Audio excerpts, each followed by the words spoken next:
Hey everyone, I'm Victor Dwyer with Piranha, and this is the Failures and Wins podcast. Today I'm going to be doing it from a hotel room in Vegas because of the snowstorm in Texas. I am currently trapped in Vegas, so I'm going to be doing this. My lighting's not going to be the best, but here we are.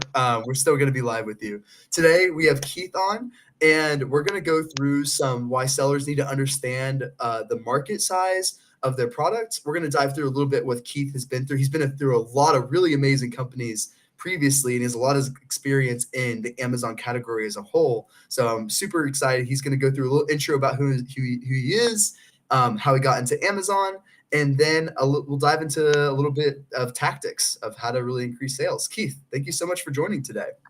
Yeah, appreciate the invite, Victor. So a little bit kind of my history with Amazon. I've been in the space for about 6 years. Started in 2017, doing my own private label brand. A few years later, I went to an agency. Worked with several brands, a full service agency. And then made my way over to the branded side. Worked for a couple brands, branded side, and now I am the director of marketplaces here at Made In, handling their Amazon and Walmart marketplace channels. Wow. Yeah, that's amazing. And when it comes down to like all the places you kind of bounced around, what were some of the lessons that you learned by bouncing over? Like obviously the agency world, very fast paced. There's a lot of intricacies with the agency world.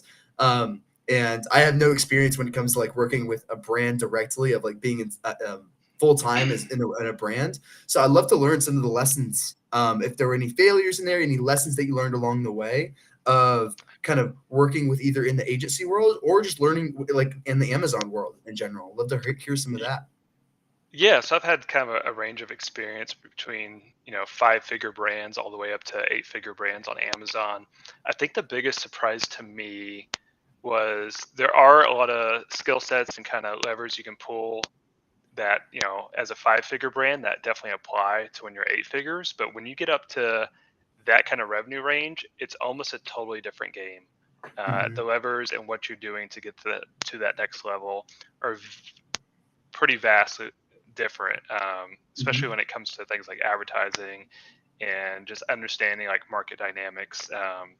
So that was one of the things that was a little bit harder going branded side and working with larger brands. Was I was taking this kind of like startup private label mindset and trying to Yeah. apply it to a seven or eight figure brand, and Mhm. just it's too large at that point for some of those tactics. Yeah. Can you go into a little bit the differences between the 0 to 1 million? So, because we talk about this in Piranha all the time, like the difference between the 0 to 1 million, the 1 million to 10 million. Can you talk about a little bit about the differences you're talking about between like the startup mindset of like maybe you start optimizing that like there's certain things you do from the 0 to 1 million and then the 1 million to 10 million. Can you talk about the differences between those and like kind of what you do differently? Yeah, so it really depends on category, but for almost every brand, that 0 to 1 million, especially when you're first getting started off, you're really pumping in hard to like a launch strategy. You're very focused on very specific SKUs. You often don't have the budget for a large catalog. A lot of sellers who are getting started and they're just trying to get to that 1 million placement usually have under 20 SKUs. Not Yeah. all, but like people like you and I that have done private label in the past. Typically, they're very focused and very niche. As you scale up and kind of take on more and more market share, you definitely have to expand laterally. I think that's one of the main differences. And then kind of realizing like where you are at as far as market share per product type. Mhm. And what would you say from an advertising sense in that 1 to 10 million category? What would you say is a little bit different when it comes to the amount of SKUs that you advertise? I see a lot of like when I go in audits, I see a lot of these like they have 1,000 SKUs, but they're only advertising like maybe the 20% is actually like getting spent, is actually the only ones getting spent. So, what would you say to those people that are only advertising the top 20% of their products? Should they redistribute that spend toward a lot of their other catalogs? What are some of the best practices if you have 1,000 products in your catalog? What are some of the best practices to kind of advertise those and actually have some success behind them? So if you're picking specific SKUs, I think you need to understand first, what is your margin per SKU, things like ROAS, total ROAS. A lot of people don't look at return rates. So if you got a Mhm. SKU Yeah. that with a 10% return rate, and maybe another similar SKU with 5%, probably should focus more on the 5% and identify why you have a 10% return rate, whether that's a targeting or a product issue. The other one is repeat purchases by SKU. Um, Mhm. so if you have the SKU and typically people purchase SKU A, 10% of those people come back and repurchase, but you have SKU B and 25% of people who purchase SKU B come back and repurchase, the lifetime value makes way more sense for SKU B and to be pushing that with higher spend. Yeah, 100%. And we talk about this in Piranha all the time because a lot of other agencies, they'll just look at the short-term ACoS, like a lot of people that are selling Amazon, they just kind of look at the Mhm. short-term ACoS. But what really changes the game is that repeat purchase rate by SKU, what you were talking about, because you might have a horrible ACoS. You might have 100% ACoS on one product that has an amazing repeat purchase rate. So your lifetime value of that customer of that product may be amazing, but the short term is might you might not be as profitable. So if you're just looking at from an advertising sense, very short term, then you might see, oh, this is a not profitable product. We shouldn't push this anymore. But if you look at the lifetime value of that product, it may be a huge game changer in the way to look at data. So I would say for those products that are big on like for the consumer, either consumables or products that are normally repeat purchase Yeah. products, I would say like 100% you should know your repeat purchase by SKU. Like that should be your number one game because then you can start really changing the certain products you advertise. I totally agree with that. Yeah. So if you know that, you know what your purchase interval is, and then you kind of know what your cohort analysis and the value and profitability over 3 months, 6 months, a year, etc. Mhm. That will change. Like if you need a 2-to-1 ROAS to break even, and then all those little details, and you go, whoa, well, we can actually bring this down to a 1.5, be more competitive, take more market share, and really just go make our money on the back end with that lifetime value 6 months from now. Yeah, 100%. And when it comes down to any strategies of getting previous people that have purchased the product, getting them to rebuy the product and do subscribe and save and things like that, do you have any strategies? It's very difficult to communicate with the Amazon customer. So, do you have any strategies of to get that customer back and potentially repurchase? Do you have any strategies? I know it's very difficult. I didn't know if you had anything top of mind there. Yeah, so most people don't have subscribe and save available, but typically, sponsored display, well, depending on your size, sponsored display everyone has. DSP, depending on your size, it may or may not make sense, but those are really the two easiest levers for repeat purchases or any kind of views remarketing. On that topic, what is your opinion of DSP? Because like we've had clients that came to us and say, "Hey, Victor, we cut spend 100,000 on DSP per month," and they saw no difference in their top line growth. So Yeah. I'm really fascinated by this whole like DSP conversation. I know there's pros to it. So I know there's good things by there's certain placements you normally can't get, but I just love to hear your opinion on DSP in general Uh, and what your thoughts yeah. are there. So I think this is controversial. I'll Yeah. give my opinion on it, and same with sponsored display because a lot of those are CPM cost basis now. Sure. So with that views attribution model that some of the sponsored display and DSP has, you can continuously spend into it and see greater and greater ROAS, but you're just cannibalizing your own sales because those sales probably would have happened anyways. And Yeah. I've seen people who just keep pushing more and more into DSP, and they're like, "Oh, we're getting this great ROAS." Well, a 60-to-1 ROAS is not natural. That's never Yeah. going to happen. Yeah. And what you've done is that particular product was just a product with a high repeat purchase rate, or that customers already decided they were going to come back and purchase, and you just paid for views that for a sale that was going to happen anyways. My recommendation is if you have whatever your search budget is, let's just say it's 100 grand a month, make your DSP and sponsored display a percentage of that search budget. So say, hey, I'm going to Mhm. spend 5% on views remarketing or competitor views remarketing or cross sale or purchase remarketing, because you could spend almost infinitely into that and not be Mhm. able to measure the results. I know there's ways with Amazon Marketing Cloud that can become a little more clear, but for the average person, I would just set, a 5 or 10% of search spend budget allocated to DSP or sponsored display, and that's it. Yeah. And like it's really hard, like if you can think of like how would you find a balance between those two? So you said like, hey, like to get your more customers to buy your product again, you said like use DSP, use these other like retargeting methods. But how do you find that balance? Like I know you said the percentage points, but what would you say would be a good percentage point to really find that balance between like, hey, these are new people that wouldn't have originally purchased versus like just retargeting the people that have already purchased? I know it's a really hard question and it's kind of difficult to Yeah. find that balance, but I'm just curious if you've kind of thought about like what that balance may look like of how to get those new customers that wouldn't have purchased back into your funnel and things like that. Yep. So that is a tough one. With brand analytics now, you can see a lot of the repeat purchase behavior and add to carts, Mhm. etc. If you said, hey, let's go 5% to search spend on DSP, and you kind of know your baseline on repeat purchases or whatever, then go, okay, let's increase the frequency or maybe the look back window for this DSP campaign. Let's up this from 5% to 6%. Let's remeasure. Okay, maybe we saw improvement, maybe we didn't.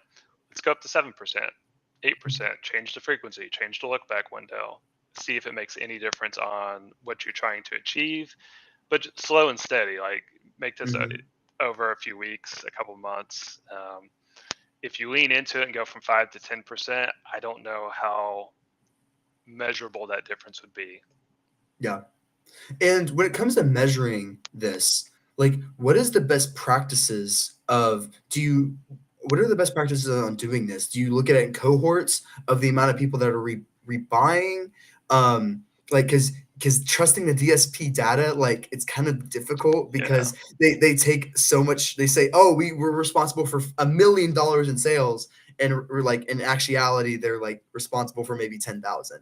So like it's really hard to trust the data to be 100% honest. So what are your best ways to kind of measuring that data? Because it's very easy for through the sponsored product ads, like the normal AMS advertising, that's pretty easy to measure that reporting. But when Yep. it comes down to the DSP side, it's really hard to measure that. So do you have any best practices on measuring those things? On the lift itself, whether you're Yeah. making a difference. Mhm. So you have like all these variables that are constantly moving, right? You got organic rank, sponsored rank, competitors dropping off, BSR changes. Mhm. I personally, I just look. I know my run rates. I know what I'm spending per SKU on search. I keep a close eye on my competitors, and I can generally kind of eyeball it. Now, there's always some factor you're going to miss. Maybe your competitors drop spin. Maybe they went out of stock for a day and you missed it. Yeah. But in general, if you know your run rates, what you're doing sales per day, that usually stays pretty consistent if you keep all variables the same and you're just only changing whatever on DSP. Mhm. The only problem is like there's so many variables and like usually there's a lot of A/B testing going on just in general Yeah. with just the best practices on Amazon. So it's just really hard to keep all those variables steady to actually see some measurable difference. But I do get what you're saying about basically, hey, like my question for you is how much of the budget like does it make sense to have DSP? Usually I say it doesn't make sense until you're investing about $100,000 per month in normal Amazon advertising, then it kind of makes sense to maybe push like maybe $10,000 in DSP. That $100,000 is my magic number that I say that of how much to where it makes sense to switch over to DSP or not switch over to add on to DSP is $100,000. What would your magic number be of like when makes sense to kind of add on DSP? I wouldn't say 100,000 because in the past, typically with the managed services, you had the minimum spends, right? And that's what kept people from doing DSP. Yeah, Now there's so many self-service models that you don't have to have a minimum spend. Your category, you might not even be able to spend 100,000 into whatever your niche is, just based true. on your products. I would say when you have maxed out search with diminishing returns, add on that 5 or 10% DSP and see if it creates a difference. Yeah, yeah, that's great. And question for you, when it comes down to the market size, of everything else there, what would you why is it important to really understand the market size? And why is it really important for the customer to understand? Because I feel like a lot of clients don't really understand the size of their market because you have to do a search volume analysis on a keyword Yep. basis. I feel like there's so much to it to really pull out that analysis. And I feel like a lot of people just don't know it. So why is it important to really understand the market size, and why is that important to know?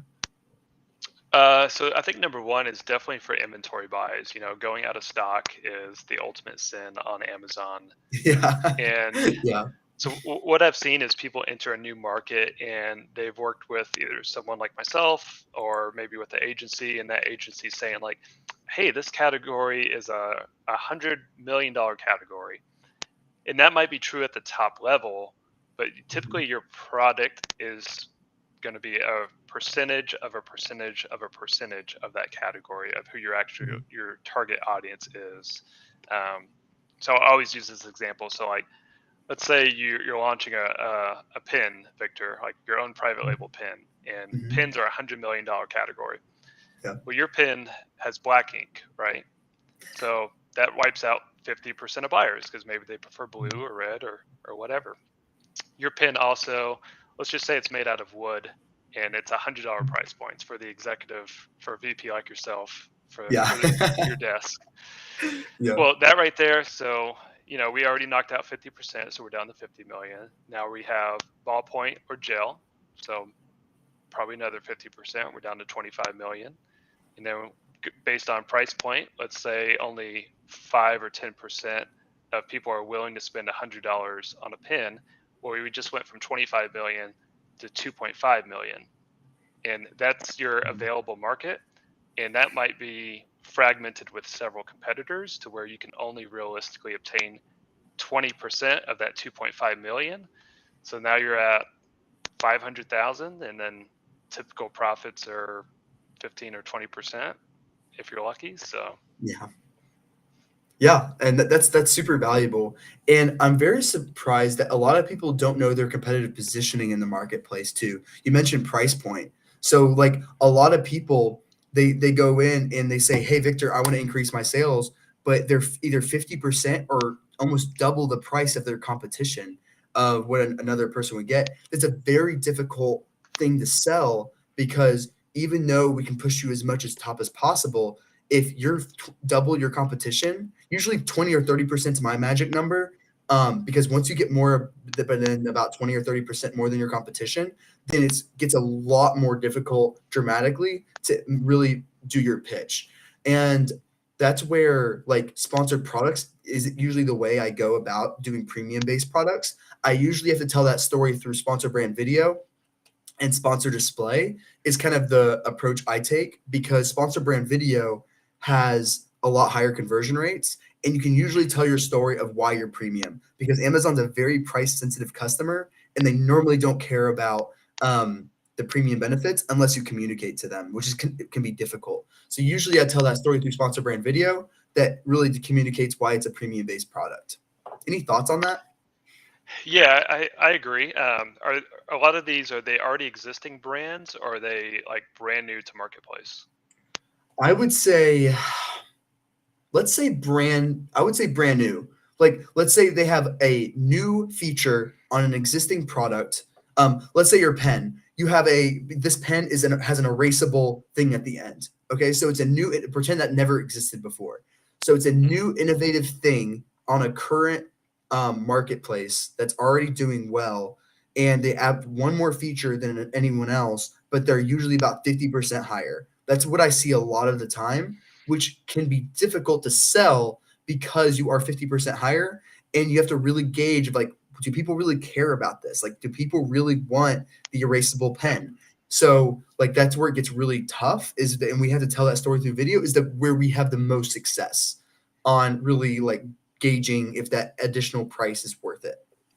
So stuff like that, where there's no kind of market precedent and you don't really have proof of concept, if it's like a brand new feature that nobody's doing, that's super hard to gauge. That, my opinion on that would be kind of a slow lean in strategy and just see if the demand's there before they truly Yeah. try and ramp up. Now, if it's somebody that already exists on Amazon, I would say just look at like, so I had a friend, and he was, worked for a brand, and basically he did a market share analysis and realized that at the premium price point, they had 95% of sales. So Wow. out of all the sales that occurred on Amazon in that category over that price, they own the market. And so there's no more growth. Like, you're meeting demand, and at that point you have to do a strategy of like, okay, are we doing a good, better, best? Are we lowering price, etc.? Yeah. And what's really, really hard about all this is inflation. Like, that's where it gets Yeah. really, really tricky because everyone's afraid to raise their prices. It's a very, very touchy subject of like, do you raise your prices, decrease sales demand? And it's a very, very sensitive topic right now of like, hey, I want to increase my prices. I'm making no margin right now. But at the same time, if you increase your prices, you're going to be more than 20 or 30% than your competition, decreases the amount of sales. So it like, and then obviously it decreases your sales momentum because Amazon's a momentum game. Yep. So like, what would you really say to like this price war that's kind of going on with inflation, that everything's kind of rising, but people are afraid to kind of increase their prices? What would you kind of say to that? I mean, if you need to increase your prices based on margins, you got to increase them. Your competitors are probably thinking the same thing, and I bet the second you raise your prices, next week they're going to raise their prices. They're just waiting to see who, Yeah. who moves first. But you can't sell at a loss. Like, if you got to raise prices, you got to raise prices. Yeah, exactly. And what would you say? We have a question in chat right here. Yeah. That it just popped up. When it comes to Amazon advertising, how should we approach the bid changes in a really saturated category? And like, I have a lot of experience with this in like the supplement category. Like it is just so freaking. It is the most competitive category on Amazon, and there's a lot of saturation of there. Um, and it's really like a China war. You have like people with conflicting like with low prices. You have people with a like bulker. Like there's a lot of Yep. different situations when it comes to this question. But I'd love to hear your thoughts on how, if you're in a really competitive category, how do you approach the advertising differently that it's in a really saturated market that where the prices are a lot higher or it just costs more. Yeah. So, kind of going back to what we were saying about knowing your repeat purchase rate, knowing your break even cost, knowing the lifetime value of that product. I would Anytime I set a bid, I have a guesstimate on my conversion rate, and I basically put my bid where I know at my current conversion rate, I'm going to at least break even. So I know what my CPC should be right off the bat. And then I would just either raise or lower them based on what your ROAS goals are or what you're currently getting for ROAS. Another thing to keep in mind, if it's a saturated category, I don't know, you know, if you're looking at like what your competitors spend are compared to what you have. And this is a good topic. Like, if you have only 50,000 in advertising budget and you're going against people with 10 million, there's not a whole lot you can do there. Hmm. Yeah. And I also recommend that usually the people with the big budgets usually have they do the easiest thing to kind of do, like sponsored products. Like it takes 5 minutes to set up and kind of like bidding that out. Usually sponsored products is the most saturated because it's the easiest to set up. And that's where I usually come in and recommend doing sponsor brand video. A/B testing the first 3 seconds. 75% of people will only watch the first 3 seconds. So if you change which first 3 seconds that people watch and find out which is most engaging, then you can have a lot higher conversion rates, which is going to be better than your competition. So my suggestion would be to kind of move faster on the format side. And usually people that are smaller can move a lot faster than the big guys. And that's what I usually communicate is like, hey, test out new videos, test out user generated content, like on your brand videos, test out on the sponsor display or on the sponsor brand headlines, test out new images. And you can, since you're a lot smaller brands, in a saturated market, you can move a lot faster. You can test out new images really quick. You can go through all these things a lot faster. That's usually what I recommend in a saturated market, because sponsored product is usually so expensive, especially in the supplement category. And that's where I usually push different formats. Like, for example, Amazon 3 months ago rolled out the new videos in the sponsored brand headline. So you can put videos up there at the very top. I guarantee your competitors are not doing that, just because it's a new feature, and they usually move really slow when the bigger they are. So that's my recommendation. If you're going up against the really big boys, is move fast on your creative strategy. Get that new creative content that you can get, user generated content if possible. And that's going to be much like how I would approach it, by like approaching different formats on Amazon. Kind of That is true. Larger companies typically, you can't get creative ask right away. Typically, they go through, hey, new creatives every 3 months, 6 months, a year. Yeah. So Victor's right. Like, if they just redid all their content, they don't have sponsored brand video at the top, they're probably not going to renew that campaign for 6 months or a year. Yeah, exactly. And they creatively, you can be a lot riskier when you're small. Like, you can, like, for example, if you have this new supplement and you're like, whatever, if it's a beard growing supplement, whatever it may be, like, you can like do like some crazy creative stuff of saying like, hey, grow your beard. It can literally just be like you and like you in the mirror and just saying like, grow your beard now. And then like literally it could be like something crazy like that. And like it could be just so offsetting, like as a customer, you'd be like, bro, like, what is this? Like, what is this like video? And then it's so risky that a corporate scenario or a big company would say, no, absolutely not. We're not running this campaign. But when you're small, you can be a lot riskier, test a lot faster. And that's kind of what I would recommend. Like when it comes to creative strategy, I think like the future of Amazon advertising is going to be more creative as we go forward. In my opinion, it's already becoming very creative based. And I think that gives a lot of advantages for small people because they can move faster creatively. But you have to be skilled. You don't necessarily, you have to develop that skill in order to really move faster, because like if you just do the standard sponsored product, the easiest stuff to set up, it's going to be expensive. Like it's like the guarantee, the easier it is to set up, the more expensive it will be. There's a direct correlation with that. But like if you actually go through the process, A/B test your videos and go through a little bit more tedious stuff, you're going to have better results than these other big guys. Anything you want to add on to that? No, I mean, spot on. The big guys have brand guidelines. They have rules they can't break. So Yeah. Are you? I'm just curious. With your current company, are you? Where are you creatively? Like, can you still? Are you? Can you have to do the brand guidelines side, like super strict brand guidelines? Is that where you're at right now? Yeah. yeah, we're at the point. Maiden is quite a large brand now. So we're at the point where we're getting a little bit stricter with the creatives. So Yeah, and it's so funny that it's because usually the worst content always does the best. Like I was working with this one company, and we were doing user generated content for TikTok, and we were going to list it on sponsor brand videos, and or we were doing this for Facebook ads, and I was like, hey, this video, it looks horrible, the lighting's awful, everything's horrible about this video, but let me run it. I guarantee it's going to perform well. And they're like, Victor, absolutely not. I am not letting you run this video. And I go, let me run the video, please. Just let me run the video. Give me 3 days, 72 hours. Let me run the video. Like, fine, whatever. I don't care. And then I run the video. It ends up outperforming by 4 times at all their other like creative, like brand guideline content. Like it outperformed by 4 times. And what's funny is after the 72 hours, they go, Victor, how do we produce more content like this? How do we get more bad content that we can roll in? Because they were making so much money off of the bad content because it's more authentic. Like right now, like right now, I'm having like horrible lighting, horrible everything, and it ends up being more authentic when it communicates to the customer. So with where I'm going with why I'm saying this is, don't be afraid.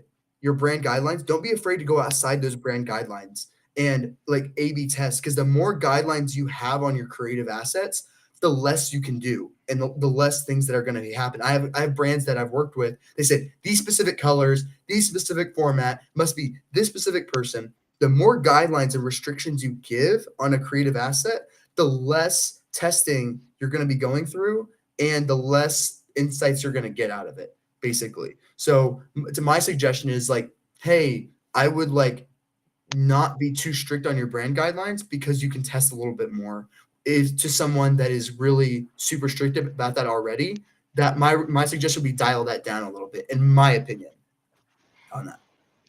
So yeah, Also, you probably have a smaller catalog, so these changes are a lot easier true. when you're a large brand and you have hundreds of thousands of SKUs. Like to do a creative change or a rebranding or anything across all those campaigns, it's hard for a large brand to do. So that's where Yeah, you have the advantage. yeah, 100%. And then when it comes down to like your analysis on the overall market sizes, I'd love for you to go into a little bit about you kind of went into like, hey, here's the like doing a market analysis on the pen, and you kind of went through specifically.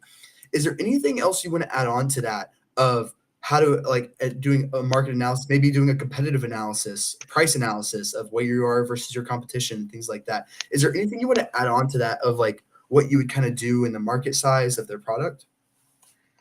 Yeah, as long as you do your analysis, on price point, it could be size, color, material, what it's used for.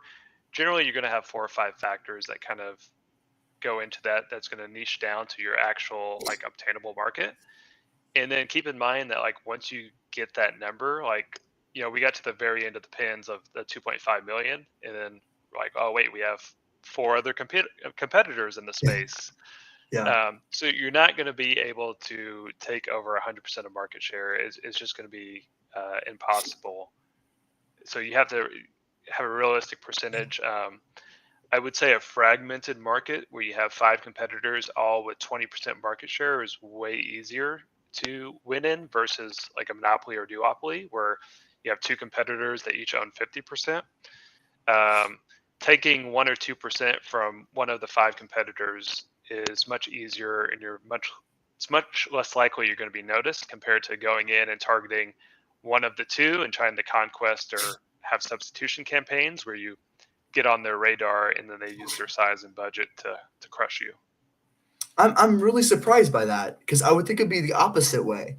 Because technically, like if there's like two main competitors that own 50% of each market, wouldn't it be easier to go in like since there's not very much? I know they have bigger budgets, but isn't there less people to compete with and like more room to kind of go in to kind of like bid more? Like, right? Like I love to hear your thoughts on that. Isn't that wouldn't that be easier?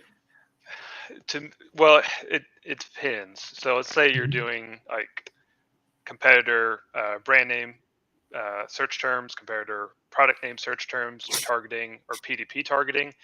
If you're only targeting two or have the option to target two, and those bids are so high, those CPCs are so high that you'll never get the conversion rate to get a decent ROAS. Whereas if you have 5, okay, maybe 2 of them you got $10 cost per clicks on a $20 product, but maybe the other 3 you can get some $2 or $1 cost per clicks, and the conversion rate's there. We can get a decent ROAS. Um, I've just seen it where like a duopoly or is just much harder to compete because there's less stuff to target. There's less competitor search terms, less products. Yeah. Yeah, that makes sense. Yeah, I could see how the 20% would be a better scenario. That makes sense. And when it comes down to doing your analysis, I'm just curious, do you factor inflation now into your profitability? Because like I'm curious, so when you like when you're doing the analysis, if this is a good category you want to get into, and let's say you get to a price point that's competitive, let's say 1999 price point, just to throw something out there. As inflation comes up, I mean, I guess it's going to impact everyone the same. Like, I'm just curious on your market analysis and seeing if like you're getting into a new market. Do you factor inflation in any of that, or do you kind of just assume that it's going to affect the entire category and kind of just adjust your price with what's happening in the category? I'm just curious. So I haven't. If I'm doing like a just analysis on market size, if like let's just say like the premium price for this is like over $20. Let's just say 19.99 we are premium. I would generally say like a range is the premium price of like maybe 18 to 25 or 18 to 27. And so like if you have 10 or 15% inflation, yeah, it's going to move you up from 20 to 23 or 24, but you're still going to be in that same kind of analysis of what are customers actually buying and what percentage of those sales are premium sales. Yeah, that makes sense. And a lot of brands, like it's no like surprise that we're in a recession right now, and a lot of brands are cutting budgets, especially on the ad spend side. I'd love to get your thoughts on, because obviously you're like the brand is trying to grow, so you have the goals to grow, but at the same time they're cutting budget and marketing spend. So, what suggestions would you make that, because a lot of people are going through the same scenario of like, hey, cutting marketing spend and then trying to increase sales. Like obviously, like those are two contradictory things. And what are your kind of thoughts of like how to approach that, those goals? So, from what I've seen, non-branded CPCs just across Amazon are declining. I know PackView came out with that report saying like CPCs are down for Q4, and it was like the first time ever. So, in my opinion, if a lot of brands and competitors are cutting spend, this is where you should either be flatlining or increasing spend because you're going to get the opportunity for some buys and some placements that you wouldn't normally get if they're cutting back.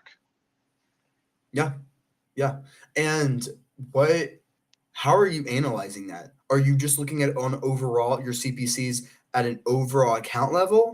Are you looking at a product based level? Like, what if you have 1,000 products in different Mhm. categories? How do you really analyze your CPCs to understand that a little bit?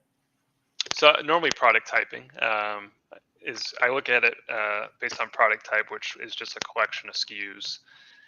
And then I typically will look at things like total ROAS and ROAS by SKU. So I can Mhm. kind of see like, okay, this particular collection CPCs are trailing down. I can push a little bit higher here, and I'm very much an opinion of rules-based optimization. So if you have your rules set correctly, that should automatically occur. Yeah. And do you already have in place like because I assume that would be branded would drive down your CPCs. Like, do you already have a segmentation to like remove branded traffic from your CPCs of non-branded traffic? Because I assume those are going to be very, very different CPCs that could like skew your data. Do you do that? Yeah, so I mean, I have it built out. Anytime I build out campaigns, I try and organize it by portfolio between whatever the strategy is, and typically branded to non-branded. So I typically will have a naming convention where I can look at a campaign and go, okay, this is branded. This is the targeting type. This is the ad type. This is the SKU. Okay. Yeah, that's great. That's great. And when it comes down to anything that you want to mention, Amazon strategy wise, that you could either you're seeing a lot of people doing this and you say, oh, that's the wrong strategy.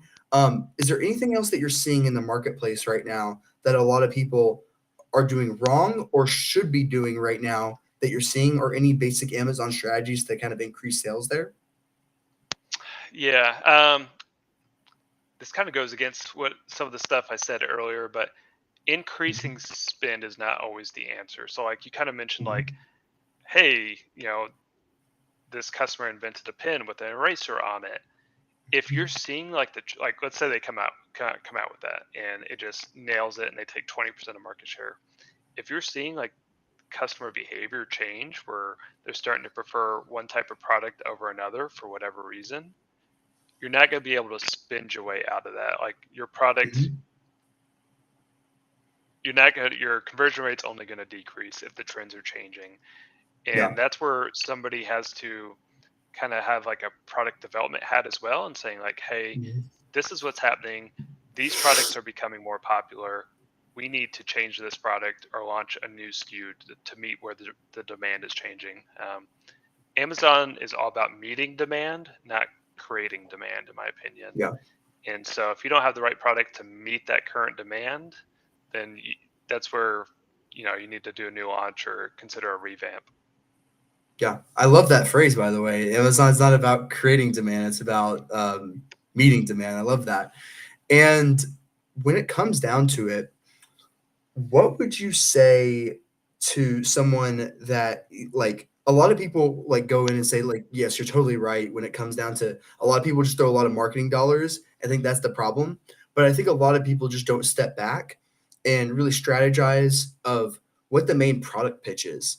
I think a really big value add for a lot of people is that they are not A/B testing their title tags and adjusting what the Mhm. product pitch is. For example, let's say I have this new water supplement. I have this new supplement. It's a collagen supplement. It's a daily vitamin, and it's a beard supplement. It's three things in one. And I see a lot of people that will just throw a title tag up where they'll say collagen, daily vitamin, and beard supplement, and they'll kind of just put it in that order, and then that's their product pitch, and that's it. But what I don't see a lot of is a lot of other supplement people, they don't A/B test what the product pitch is. Like this could be a beard collagen supplement, and that might be Mhm. something that people really resonate with. And adjusting that your title tags to with that product pitch may be a huge driver for you of what people really care about. Or if people don't care about the beard stuff and they only care about a collagen daily vitamin supplement, and that's what they care about.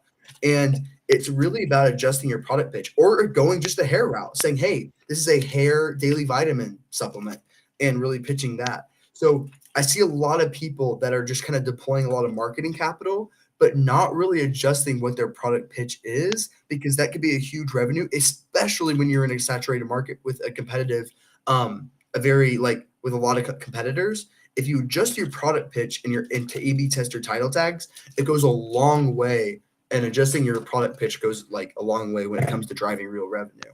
You have anything So I see, thoughts? Yeah, yeah, I go see a ahead. lot of that in supplements. I think the right phrase for that would be creative cloning. So in supplements, typically you have whatever the formula is, but it's like, okay, this is beard growth for men. Hmm. This other one's beard growth for teenagers. Yeah.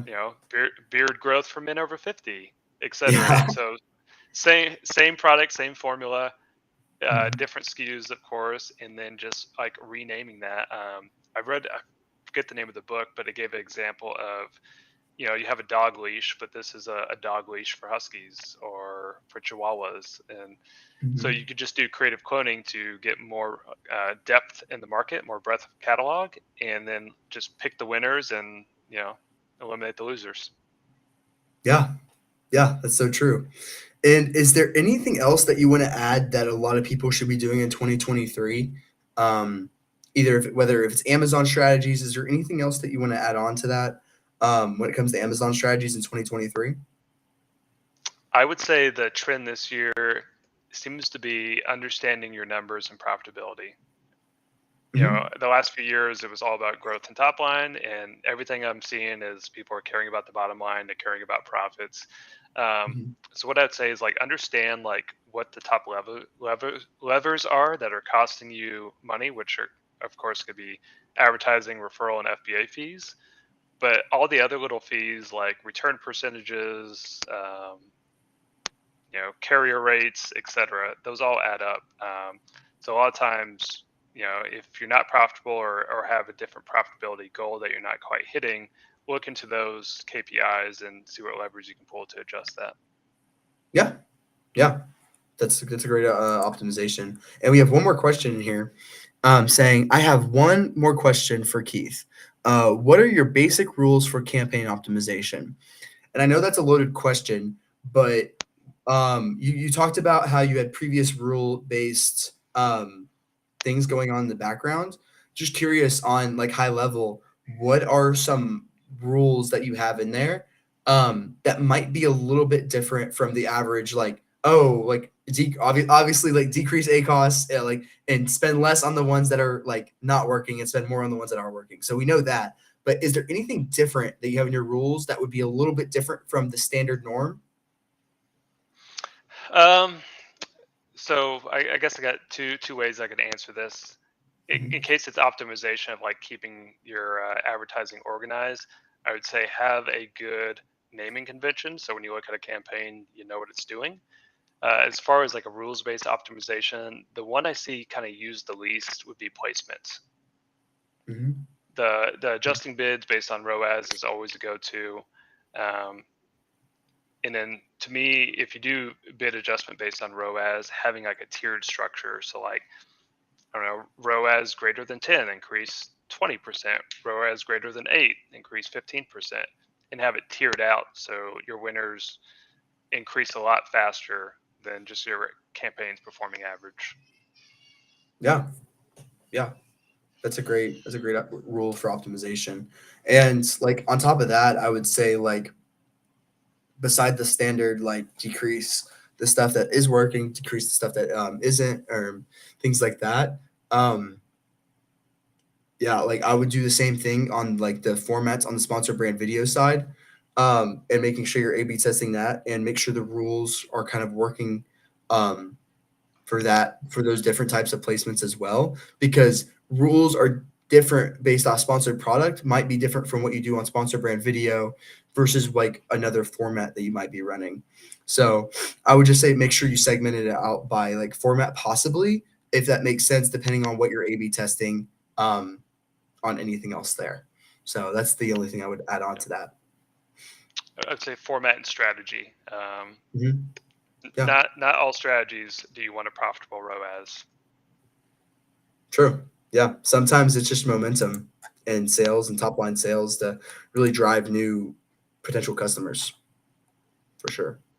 But yeah, that's all we have time for today. I know Keith, I know we can go on for this for 3 more hours and go through everything else, but unfortunately, that's all we have time for today. Please tell them how to find you, how to find your company, like the company you work for, and yeah, please Yeah. tell them how Yep. to find you. Yeah. So I'm on LinkedIn, of course, just Keith Hamman.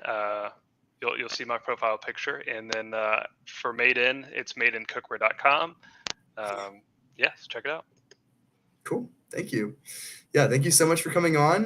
This is the Failures and Wins podcast. Thank you for everyone for listening, and we'll see you next time.